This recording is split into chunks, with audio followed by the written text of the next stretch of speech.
The Occupant of the Room by Algernon Blackwood and read by Chris Halton. He arrived late at night by the yellow stagecoach, stiff and cramped after the toilsome ascent of 3 slow hours. The village, a single mass of shadow, was already asleep. Only in front of the little hotel was there noise and light and bustle for a moment. The horses, with tired, slouching gait, crossed the road and disappeared into the stable of their own accord, their harness trailing in the dust, and the lumbering diligence stood for the night where they had dragged it the body of a great yellow-sided beetle with broken legs. In spite of his physical weariness, the schoolmaster, revelling in the first hours of his 10-guinea holiday, felt exhilarated. For the high alpine valley was marvellously still. Stars twinkled over the torn ridges of the Dent du Midi, where spectral snows gleamed against rocks that looked like solid ink, and the keen air smelt of pine forests, dew-soaked pastures, and freshly sawn wood. He took it all in with a kind of bewildered delight for a few minutes, while the other 3 passengers gave directions about their luggage and went to their rooms. Then he turned and walked over the coarse matting into the glare of the hall, only just able to resist stopping to examine the big mountain map that hung upon the wall by the door. And with a sudden disagreeable shock, he came down from the ideal to the actual, for at the inn, the only inn, there was no vacant room. Even the available sofas were occupied.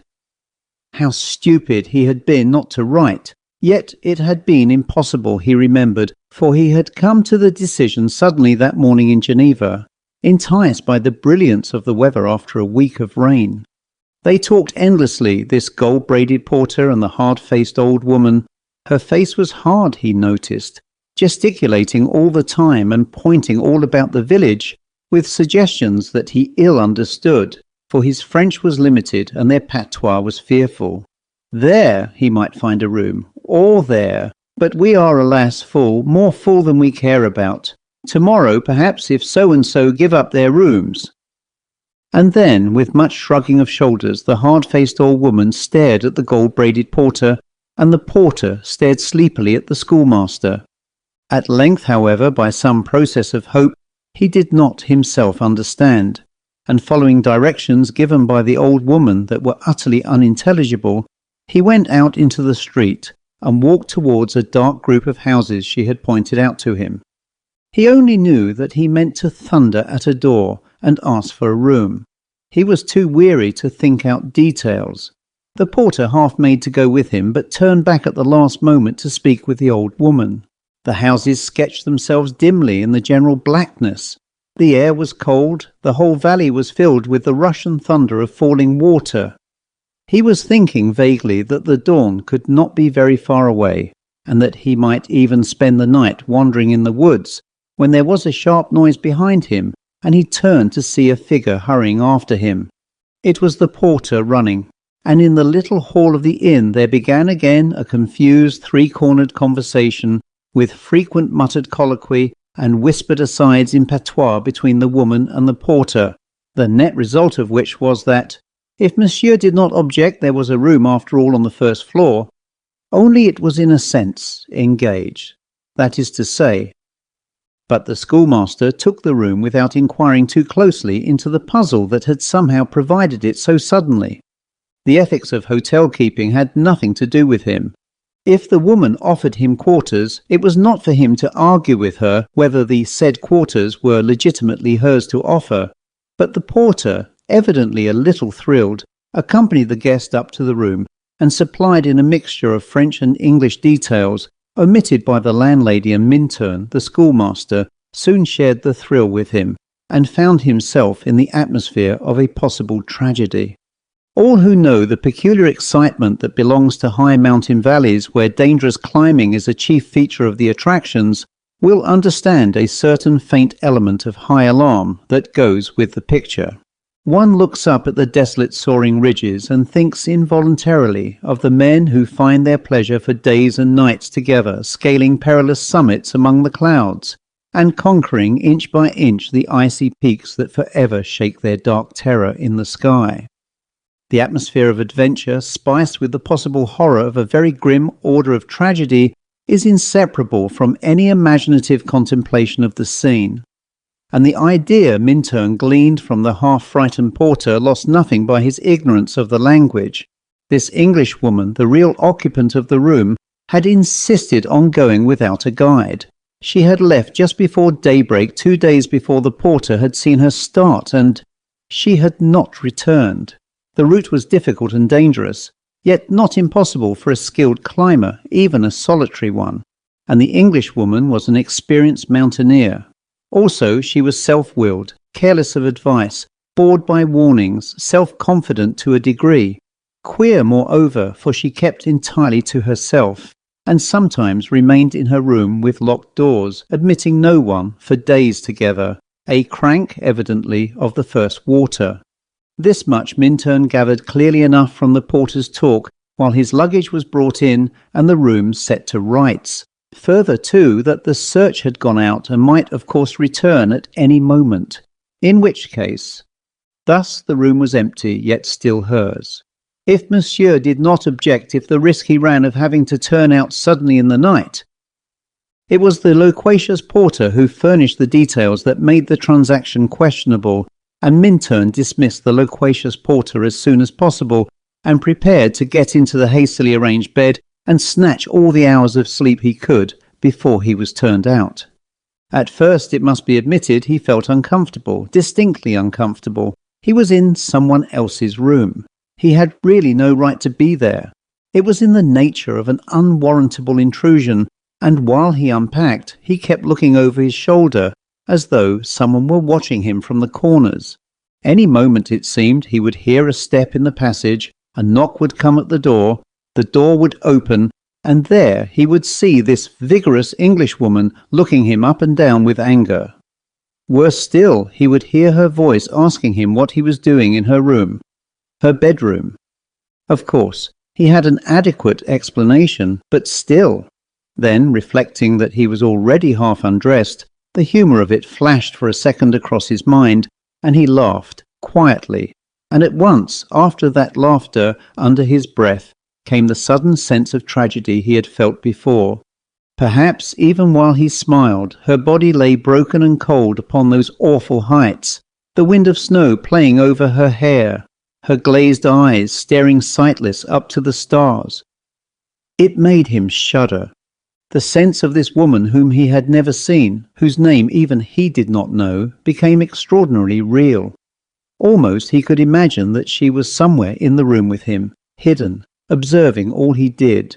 He opened the door softly to put his boots outside, and when he closed it again he turned the key. Then he finished unpacking and distributed his few things about the room. It was soon done, for in the first place he had only a small Gladstone and a knapsack, and secondly the only place where he could spread his clothes was the sofa. There was no chest of drawers, and the cupboard, an unusually large and solid one, was locked. The Englishwoman's things had evidently been hastily put away in it. The only sign of her recent presence was a bunch of faded alpenrosens standing in a glass jar upon the wash-hand stand. This and a certain faint perfume were all that remained. In spite, however, of these very slight evidences, the whole room was pervaded with a curious sense of occupancy that he found exceedingly distasteful. One moment the atmosphere seemed subtly charged with a just-left feeling, the next it was a queer awareness of still here that made him turn cold and look hurriedly behind him. Altogether the room inspired him with a singular aversion, and the strength of this aversion seemed the only excuse for his tossing the faded flowers out of the window, and then hanging his mackintosh upon the cupboard door in such a way as to screen it as much as possible from view. For the sight of that big, ugly cupboard filled with the clothing of a woman who might then be beyond any further need of covering, thus his imagination insisted on picturing it, touched in him a startled sense of the incongruous that did not stop there, but crept through his mind gradually till it merged somehow into a sense of a rather grotesque horror. At any rate, the sight of that cupboard was offensive, and he covered it almost instinctively. Then, turning out the electric light, he got into bed, but the instant the room was dark he realized that it was more than he could stand. For, with the blackness, There came a sudden rush of cold that he found it hard to explain. And the odd thing was that, when he lit the candle beside his bed, he noticed that his hand trembled. This, of course, was too much. His imagination was taking liberties and must be called to heel. Yet the way he called it to order was significant, and its very deliberateness betrayed a mind that has already admitted fear. And fear, once in, is difficult to dislodge. He lay there upon his elbow in bed and carefully took note of all the objects in the room with the intention, as it were, of taking an inventory of everything his senses perceived, then drawing a line, adding them up finally and saying with decision, "That's all the room contains. I've counted every single thing. There is nothing more. Now I may sleep in peace."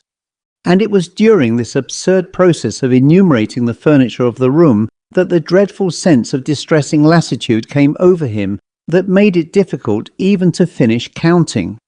It came swiftly, yet with an amazing kind of violence that overwhelmed him softly and easily, with a sensation of enervating weariness hard to describe. And its first effect was to banish fear. He no longer possessed enough energy to feel really afraid or nervous. The cold remained, but the alarm vanished. And into every corner of his usually vigorous personality crept the insidious poison of a muscular fatigue at first, that in a few seconds it seemed translated itself into spiritual inertia. A sudden consciousness of the foolishness, the crass futility of life, of effort, of fighting, of all that makes life worth living, shot into every fibre of his being and left him utterly weak.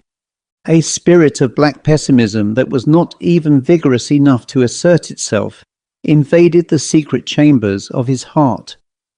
Every picture that presented itself to his mind came dressed in grey shadows. Those bored and sweating horses toiling up the ascent to nothing. That hard-faced landlady taking so much trouble to let her desire for gain conquer her sense of morality for a few francs. That gold-braided porter, so talkative, fussy, energetic, and so anxious to tell all he knew. What was the use of them? And for himself, what in the world was the good of all the labour and drudgery he went through in that preparatory school where he was junior master? What could it lead to? Wherein lay the value of so much uncertain toil when the ultimate secrets of life were hidden, and no one knew the final goal? How foolish was effort, discipline, work, how vain was pleasure, how trivial the noblest life. With a fearful jump that nearly upset the candle, Minturn pulled himself together. Such vicious thoughts were usually so remote from his normal character that the sudden vile invasion produced a swift reaction, yet only for a moment. Instantly again the black depression descended upon him like a wave. His work, it could lead to nothing but the dreary labour of a small headmastership after all, seemed as vain and foolish as his holiday in the Alps. What an idiot he had been, to be sure, to come out with a knapsack, merely to work himself into a state of exhaustion, climbing over toilsome mountains that led to nowhere, resulted in nothing. A dreariness of the grave possessed him. Life was a ghastly fraud, religion a childish humbug. Everything is merely a trap of death, a coloured toy that nature used as a decoy. But a decoy for what? For nothing. There was no meaning in anything. The only real thing was death, and the happiest people were those who found it soonest. Then why wait for it to come? He sprang out of bed, thoroughly frightened. This was horrible. Surely mere physical fatigue could not produce a world so black, an outlook so dismal, a cowardice that struck with such sudden hopelessness at the very roots of life. For normally he was cheerful and strong, full of the tides of healthy living, and this appalling lassitude swept the very basis of his personality into nothingness and the desire for death. It was like the development of a second personality. He had read, of course, how certain persons who suffered shocks developed thereafter entirely different characteristics, memory, tastes, and so forth. It had all rather frightened him. Though scientific men vouched for it, it was hardly to be believed.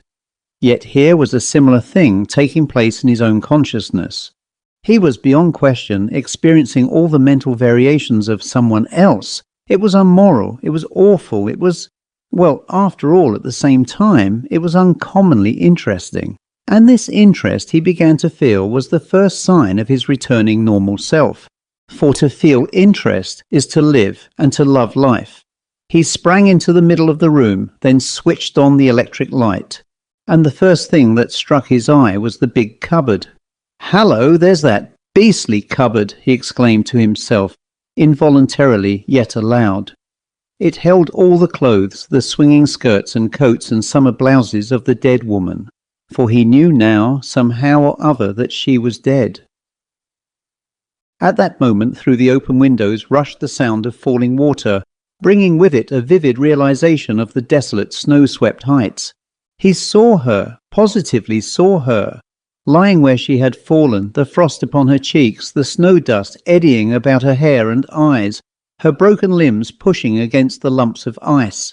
For a moment the sense of spiritual lassitude, of the emptiness of life, vanished before this picture of broken effort, of a small human force battling pluckily yet in vain against the impersonal and pitiless potencies of inanimate nature, and he found himself again, his normal self. Then instantly returned again that terrible sense of cold nothingness, emptiness, and he found himself standing opposite the big cupboard where her clothes were. He wanted to see those clothes, things she had used and worn. Quite close he stood, almost touching it. The next second he had touched it. His knuckles struck upon the wood. Why he knocked is hard to say.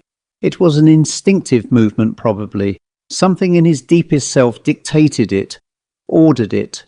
He knocked at the door, and the dull sound upon the wood into the stillness of that room brought horror.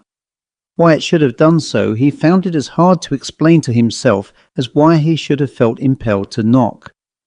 The fact remains that when he heard the faint reverberation inside the cupboard, it brought with it so vivid a realization of the woman's presence that he stood there shivering upon the floor with a dreadful sense of anticipation. He almost expected to hear an answering knock from within the rustling of the hanging skirts perhaps, or worse still, to see the locked door slowly open towards him. And from that moment he declares that in some way or other he must have partially lost control of himself, or at least of his better judgment, for he became possessed by such an overmastering desire to tear open that cupboard door and see the clothes within, that he tried every key in the room in the vain effort to unlock it, and then, finally, before he quite realized what he was doing, rang the bell. But having rung the bell for no obvious or intelligent reason at 2 o'clock in the morning, he then stood waiting in the middle of the floor for the servant to come, conscious for the first time that something outside his ordinary self had pushed him towards the act. It was almost like an internal voice that directed him. And thus, when at last steps came down the passage and he faced the cross and sleepy chambermaid, amazed at being summoned at such an hour, he found no difficulty in the matter of what he should say. For the same power that insisted he should open the cupboard door also impelled him to utter words over which he apparently had no control. "It's not you I rang for," he said with decision and impatience. "I want a man. Wake the porter and send him up to me at once. Hurry. I tell you, hurry." And when the girl had gone, frightened at his earnestness, Minturn realized that the words surprised himself as much as they surprised her. Until they were out of his mouth, he had not known what exactly he was saying. But now he understood that some force foreign to his own personality was using his mind and organs. The black depression that had possessed him a few moments before was also part of it. The powerful mood of this vanished woman had somehow momentarily taken possession of him, communicated possibly by the atmosphere of things in the room still belonging to her. But even now, when the porter, without coat or collar, stood beside him in the room, he did not understand why he insisted, with a positive fury admitting no denial, that the key of that cupboard must be found, and the door instantly opened. The scene was a curious one. After some perplexed whispering with the chambermaid at the end of the passage, the porter managed to find and produce the key in question. Neither he nor the girl knew clearly what this excited Englishman was up to, or why he was so passionately intent upon opening the cupboard at 2 o'clock in the morning. They watched him with an air of wondering what was going to happen next. But something of his curious earnestness, even of his late fear, communicated itself to them, and the sound of the key grating in the lock made them both jump. They held their breath as the creaking door swung slowly open. All heard the clatter of that other key as it fell against the wooden floor within. The cupboard had been locked from the inside. But it was the scared housemaid from her position in the corridor who first saw, and with a wild scream fell crashing against the banisters. The porter made no attempt to save her. The schoolmaster and himself made a simultaneous rush towards the door, now wide open. They too had seen. There were no clothes, skirts or blouses on the pegs, but all by itself, from an iron hook in the centre, they saw the body of the Englishwoman hanging by the neck, the head bent horribly forwards, the tongue protruding. Jarred by the movement of unlocking, the body swung slowly round to face them. Pinned upon the inside of the door was a hotel envelope with the following words pencilled in straggling writing: "Tired, unhappy, hopelessly depressed. I cannot face life any longer. All is black. I must put an end to it. I meant to do it on the mountains, but was afraid. I slipped back to my room unobserved. This way is easiest and best." The end.